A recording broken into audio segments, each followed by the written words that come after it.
Hello guys, today guys is birthday sa aking alaga guys. May ibibigay ako sa kanya. Ayan, watch.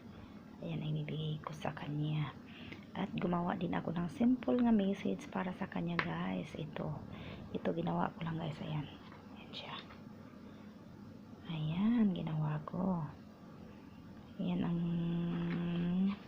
tapos dito guys. Ayan, makikita ninyo dyan. May 30, 2024.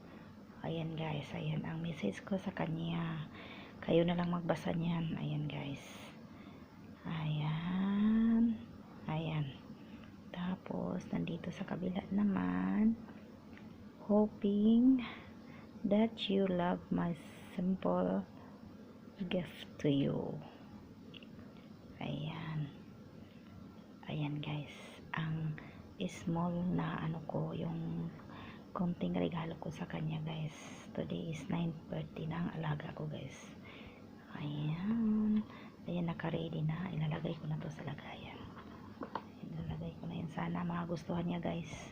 Itong munting regalo ko sa kanya. Ayan. Sana magustuhan niya.